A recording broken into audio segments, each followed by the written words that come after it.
Right, breaking news చూస్తున్నాం. నెల్లూరు జిల్లాలో విషాదం చోటు చేసుకుంది. సరదాగా ఈతకు వచ్చిన నలుగురు సముద్రంలో గల్లంతయ్యారు. గల్లంతైన వారిలో 2 మృతదేహాలు లభ్యమయ్యాయి.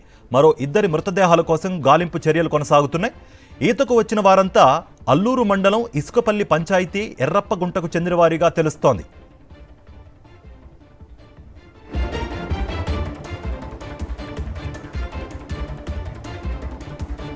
రైట్, ఇదే అంశానికి సంబంధించి మరింత సమాచారం మా ప్రతినిధి లోకేష్ అందిస్తారు.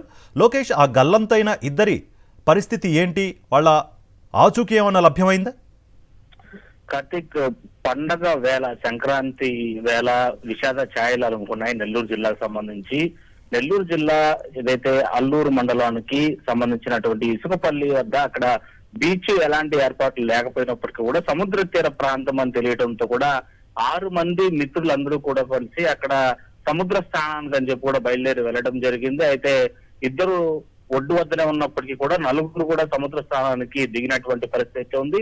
ఇందులో ఈగ అమ్ములు, ఈగ బాలకృష్ణ, అభిషేక్, గంగాధర, సుధీర్ అని చెప్పి 4 కూడా పూర్తిగా సముద్రంలోకి దిగి సముద్ర స్నానం చేసేటువంటి వేళ 4 కూడా పూర్తిగా గల్లంత అయినట్టు, అలల ఉధృతికి ఒక్కసారిగా కూడా తీవ్రత పెరగడంతో కూడా 4 కూడా సముద్రంలో కొట్టుకుపోయినటువంటి పరిస్థితి. అయితే 2 మృతదేహాలు మాత్రం లభ్యమయ్యే ప్రస్తుతం వరకు. అమ్ములు మృతదేహం లభ్యమైంది.